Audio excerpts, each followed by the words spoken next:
Ryan Reynolds here from Mint Mobile. With the price of just about everything going up during inflation, we thought we'd bring our prices down.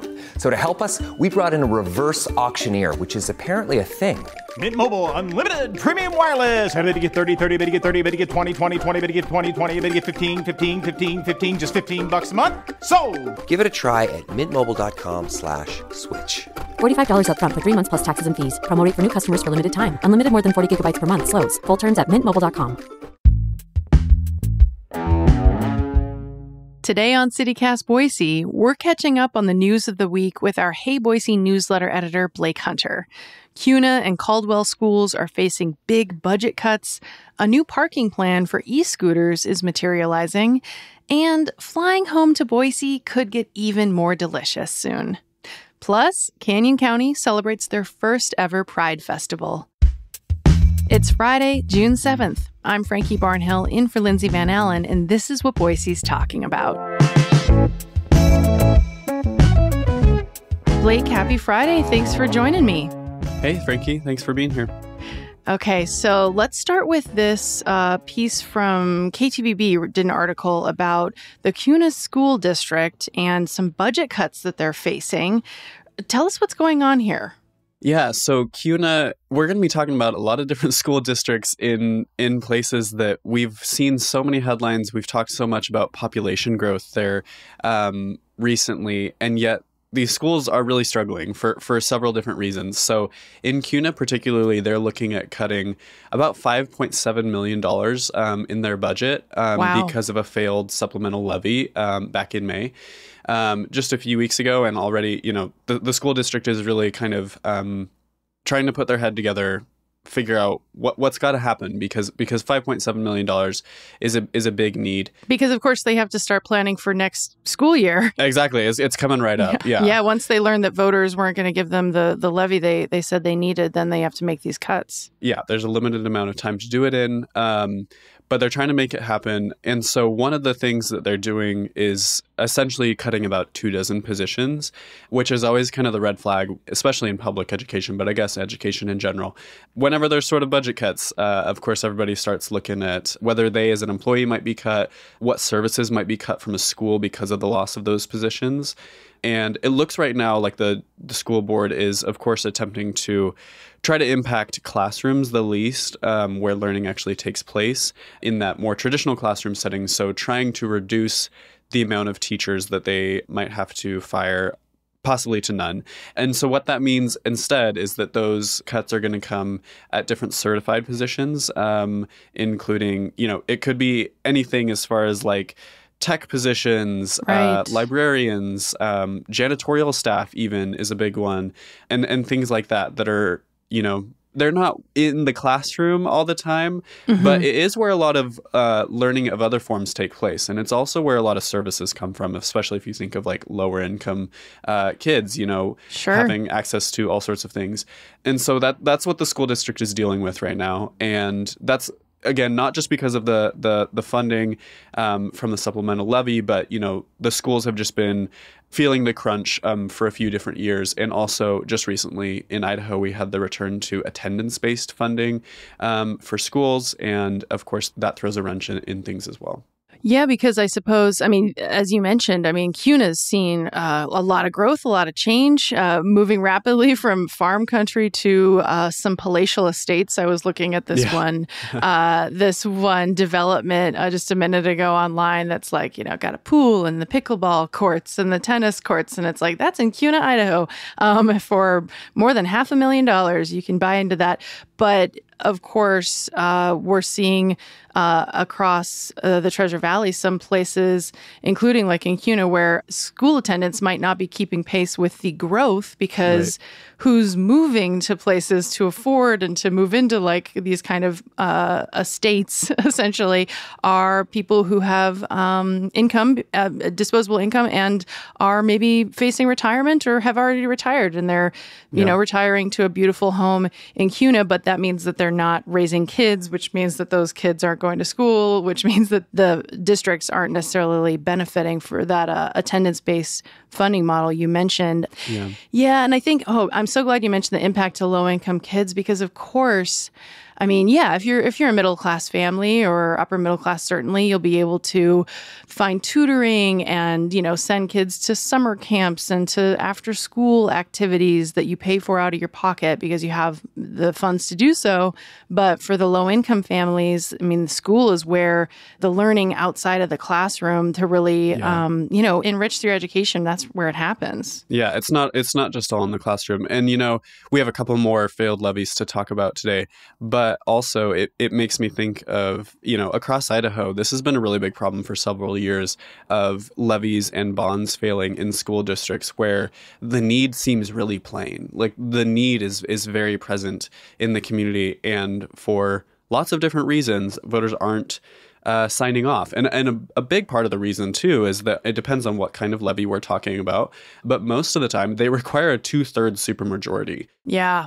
Such a high threshold. Which, if you talk to any political expert, it is so it is so difficult to get that threshold at the voting booth, and so that is a huge barrier as well. And we've also talked on the podcast, and a bunch of other people have talked about how aging Idaho's schools infrastructure is across the state, especially in more of these rural communities. There are just huge structural problems that are going ignored, and it's it's levies like this that mean that those get punted down the road again. Yeah, a shout out to ProPublica and the Idaho Statesman for doing a lot of that incredible reporting to point out the literally, roofs falling apart, classrooms, water damage. Yeah, too hot, too cold, depending on the weather. Yeah. So let's pivot. As you mentioned, it's not the only one. Cuna's not the only school district that's facing this because of a failed levy from May. Caldwell. Yeah. So Caldwell is also reassessing its budget right now for actually a very similar figure. Cuna School District is looking at a $5.7 million budget cut. Caldwell is looking about $5.6 million cuts. But they didn't ask for a $5.6 million levy. They actually asked for a $4.1 million supplemental levy back in May, and that got rejected from voters. But then on top of that, Caldwell School District faced about $1.5 million in budget cuts from state funding as well. So kind of a 1-2 punch for the Caldwell School District. And this is in the middle of, the school district was already having to consider shutting down an elementary school and because of lowering enrollment. And so it's just kind of a continued problem for them over there as well. And that's Lincoln Elementary School that's getting closed down. Good news on the staffing front with that one. So far, all of those jobs have been able to be absorbed into other school districts as, those students are also being distributed throughout other schools in the district. But yeah, so this week, the Caldwell School Board had to meet and kind of go over this budget, and I wasn't able to listen into the meeting or watch the meeting, but it sounds like it was a bit of a roller coaster ride just as far as emotionally, losing an entire elementary school. It's funny, you think about like all the memories that people have there, staff included, like it's every school is a huge part of its community. And then also what it means for future generations of not having that school to go to and having to kind of change up their routine. Like it's a stressful time, but there was some energy towards, we've got this. Caldwell can be resilient, and their board will be meeting and voting on their new budget upcoming Monday. So more news there. Yeah, hopefully an opportunity for people. If you live in Caldwell and you want to speak up about this, I think there's an opportunity to make comment in that Monday meeting. Yeah, Idaho Ed News reported on this story, and it did strike me just how emotional it sounds. And Lincoln Elementary, it sounded like it was built in the early 40s, so it's one of the older ones and definitely has a lot of repair issues. And so that was part of the calculation. And maybe it won't be closed permanently. Maybe this is a temporary measure. But regardless, I mean, it's a big shift for the people who worked in that building and now are going to, be reassigned, essentially. Thank goodness so far, not losing their jobs fully. But it just speaks to just, these decisions that, come and go every election, and then the real ramifications of, all right, I guess they didn't want that. Voters didn't want that. So we got to find something else to make this work, to make it all pencil out. And those ramifications last for decades. One election in one single year stretches for a really long time. Yeah. Let's stay in Canyon County. Specifically, I also saw that the emergency services that they didn't get their levy passed either, but they're thinking of trying to bring it back to voters soon. Yeah. Did you see that article? Yeah, that's correct. So, well, one, I thought it was fascinating. I didn't realize that there's a Canyon County ambulance district. It's completely funded completely separately from like the actual county, city governments and whatnot. So I thought that was fascinating. But essentially this Canyon County Ambulance District, which hasn't requested a new levy or a bond in 23 years, put forward this proposal to voters and asked for $8 million, just under $8 million.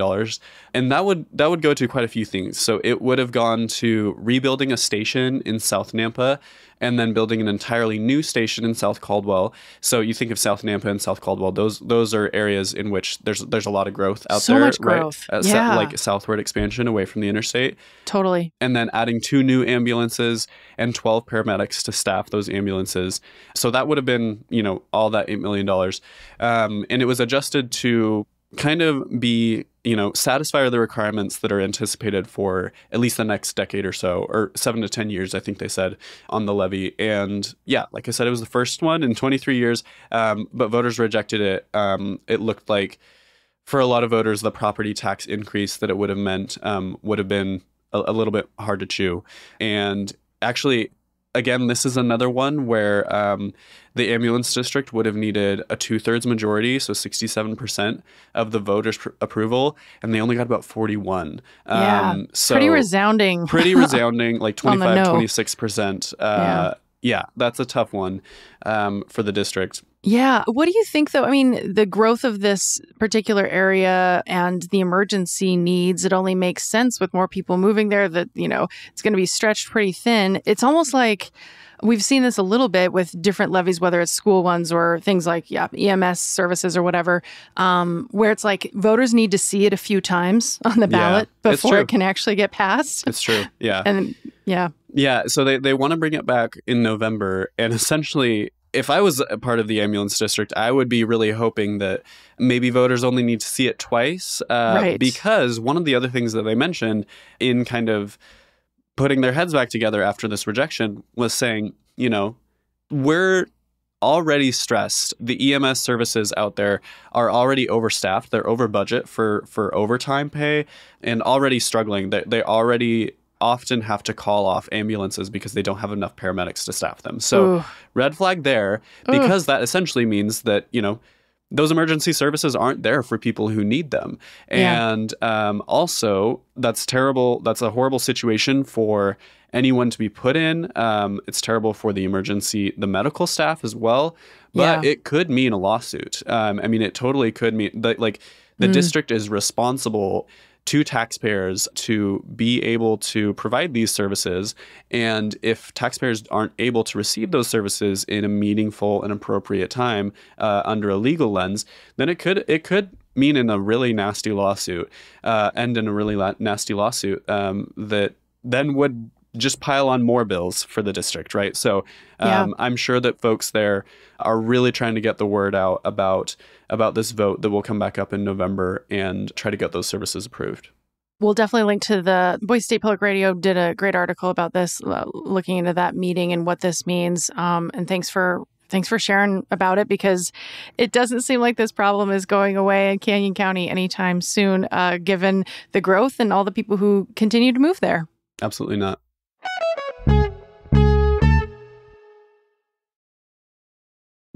Families have a lot going on. Let Ollie help manage the mental load with new cognitive help supplements for everyone 4 and up, like delicious Lolly Focus Pops or Lolly Mellow Pops for kids. And for parents, try 3 new Brainy Chews to help you focus, chill out, or get energized. Find these cognitive health buddies for the whole fam at ollie.com. That's OLLY.com. These statements have not been evaluated by the Food and Drug Administration. This product is not intended to diagnose, treat, cure, or prevent any disease. All right, another news item that I saw this week, Blake, that you wrote about in the Hey Boise newsletter was around this Lime scooter deal that the city of Boise has. And I think Lime has been around for a while. It's been on the street since I think 2018 was maybe the first time my app was opened, if I look back at my phone. Yeah. At that time, it wasn't the only one of these scooter services. There were a couple of others, but that's not the case anymore. It's just Lime, right? It's just Lime. If you remember Bird and Spin or have seen those in other cities, they're for a while. There was the three of those e-scooter companies were duking it out in downtown Boise, trying to essentially vie for a single, for the exclusive contract for a bit of a monopoly, essentially, over the city of Boise. With these services, and Lime eventually was picked for that last year, and the city council just just signed off on allowing for a new contract for another year, for an extension on that to be implemented for the next year. I believe that it was Boise Dev that first broke this. They had a really great article about this, talking about a couple changes coming to this. So the proposed new contract keeps the start fee. So if you haven't used a Lime scooter, I guess, it costs $1 to start, and then it's 36 cents currently per minute is the cost. So really still relatively cheap. So there have been a few times where I'm like, I really need to get across town. I don't want to have to worry about parking. Okay, let's just do this. Yep, $5, there I am. Yeah, and just call it good.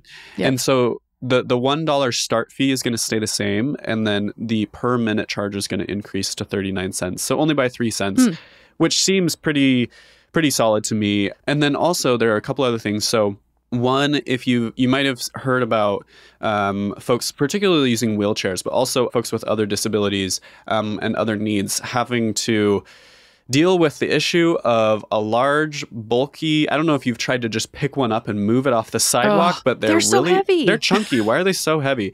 I guess it's the battery, it's really. The battery. It's the battery. But they're very difficult to move, and if they are just in the middle of a sidewalk, folks who need help to get around something like that don't have a way to move it, and also shouldn't have to move it, right? Yeah, because to be clear, you can only move it with the motorized system working if you've paid for it. So you can't just physically pick one up and move it. It doesn't move really. And in the app, the Lime tries to kind of coach you on how to park it correctly.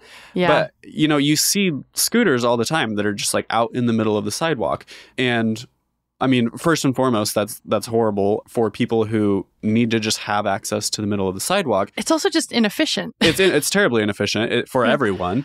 Yeah. And also it means that the city isn't complying with the Americans with Disabilities Act, which requires that public sidewalks be, accessible, clear, so that they're as easy to navigate as possible. And so that is another thing that the city is trying to really get Lime to enforce and kind of coach users on, which I'm sure that will be an ongoing project. Yeah, because right now at the end of the ride, for people who haven't done it, then you take the picture, right, to say this is where I parked it. Mm-hmm. I wonder if there's a way for the app to, if the city's able to get Lime to do something in the developer side where it's nope, you can't park it there. We're going to keep charging you until you move it or something. I know. It seems like that should be a thing. But one kind of possible solution to this is kind of specific parking areas. So the only time that I've had this happen, I'm not actually sure how many parking zones or corrals, I think they're called, are in downtown Boise. But the only time that I've experienced this is riding a scooter to Bar Guernica. I was running late, and so I tried to use a scooter to go to Bar Guernica, and then tried to park it just kind of out of the way next to a signpost on Capitol. And it made me actually take it back to the Grove Plaza, which is where there's one of those, over by the Buffalo Wild Wings there's one of those parking corrals. And I was a little bit confused when it was first happening, but then I thought about it. I was like, oh, this makes total sense.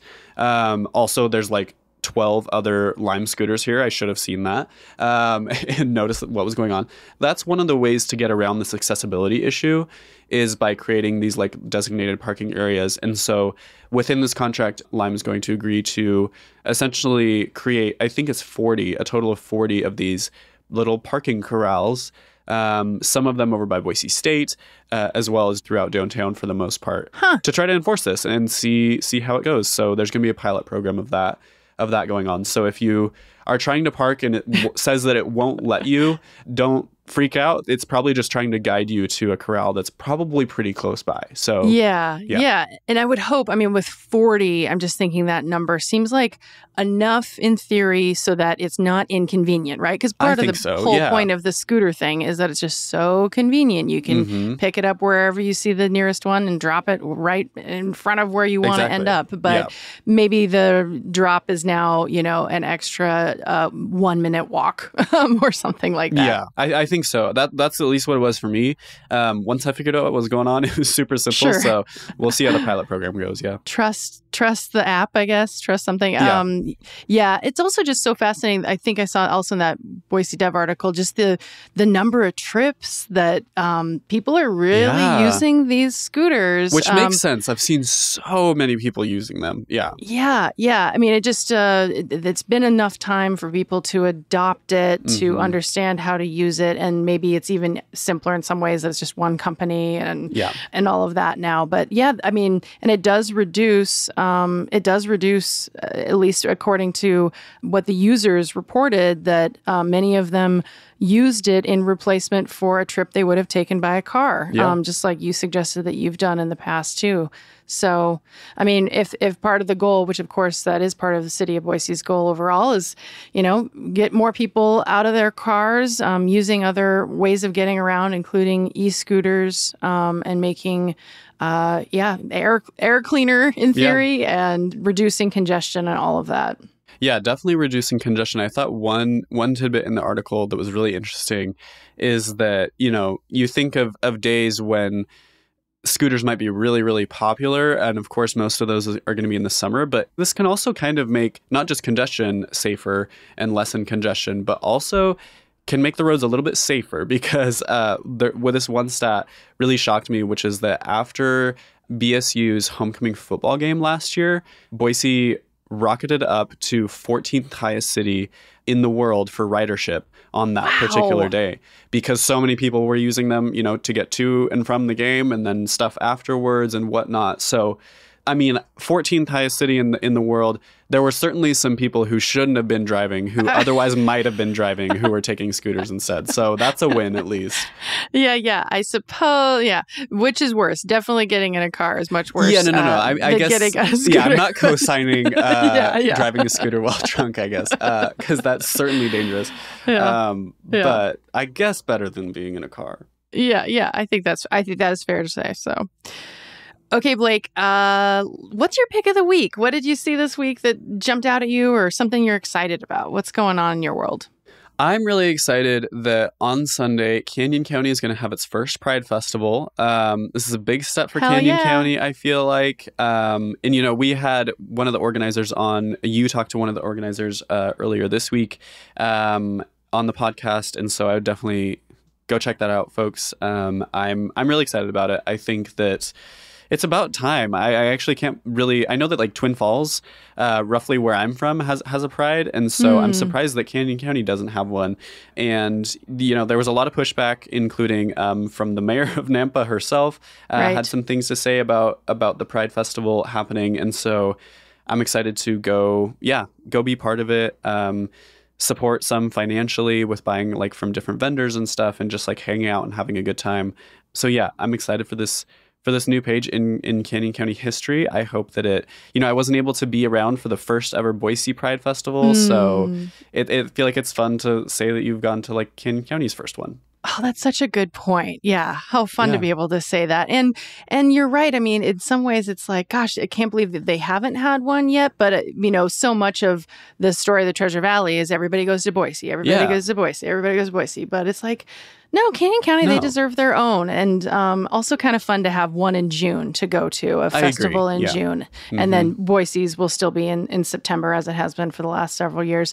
I think I heard that there was going to be a T-shirt for sale from the organizer, Tom Wheeler, that's like, Keep Canyon County Queer, which is, I mean, I hope you get that T-shirt. I love that. Yeah, love that. Love it. Well, okay. What's your pick for the weekend? Yeah, my pick is a press release, hot off the press release train this morning, from the Boise airport. Did you see? Oh, yeah. I haven't read it yet, but oh my gosh. Yeah. Okay. I will read some of it right now. Specifically, it's about Boise Airport proposes new food, beverage, and retail options to City Council. So we got a tease of this, I think, from Boise Dev recently. I kind of scooped them on this, but officially now the City Council is going to consider some changes at the Boise Airport when it comes to what kind of food and retail options are there. And I think between, you and I, we've talked about this, like, oh, we just want more local stuff. Like there's some, but it's like, let's get some cool local stuff in our airport so it can feel more Boise and less like an airport that could be anywhere, right?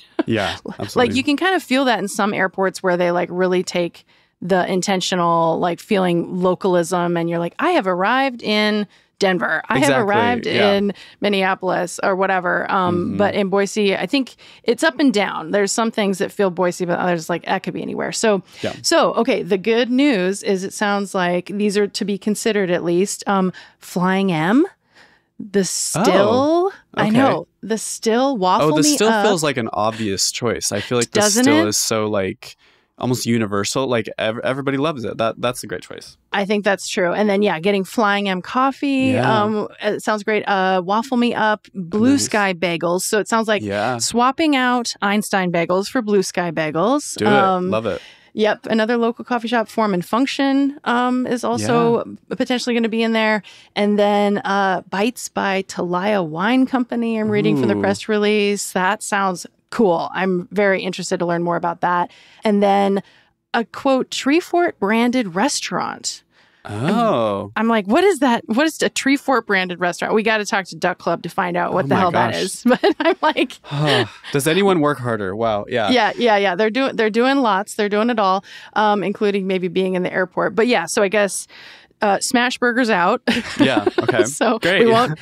Charred meat will be gone soon. Yeah, charred meat smell that permeates the entire airport. Yeah. And I don't know. I'm like really into this list. I think this is a really nice step up. I think that's a great roster. I think you've got, and it's also cool. I mean, that at least signals to me that like the airport is treating this well, because you've got some like good solid names from the community that have thrown their hat in the ring that are being considered, and that's always a good cosign. I feel like imagine having those in the airport when you land. I feel like it'd be a great homecoming. You're welcome home. Yeah, exactly. Totally. Grab your ice cream or a coffee or a bit. Yeah. Are you sad at how much smaller the Boise airport is than everyone else's? Well, at least Flying M is here. So at least you can get a Treefort branded sandwich. Yeah. I'm not sure what that is. I'm curious about that. We'll see. Yeah. Yeah, we'll find out. And Bardney is staying. I was curious about that. Yeah. So Bardney is staying, but might be the design quote will be reimagined a little bit. So we'll find out more.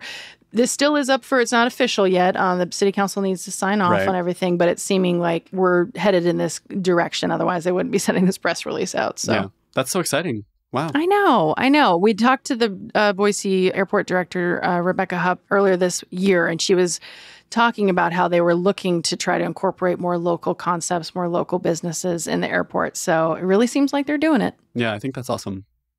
Well, Blake, have a great weekend. Enjoy Pride in Canyon County. And the heat is on. Ooh, it's going to be warm. It's going to be toasty, but it's going to be a good one. Yeah. Have a good one, Frankie.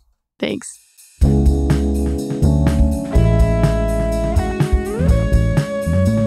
All right, that's all for this week here on CityCast Boise. The show is produced by Evelyn Avitia, Lindsay Van Allen, Selena C.A. Reynolds, and me, Frankie Barnhill. Blake Hunter writes our Hey Boise newsletter, which you should totally subscribe to. Natalia Aldana was their editor this week. And our music is by local band Up As The Down As The. We'll be back on Monday with more local stories. Stay cool, Boise!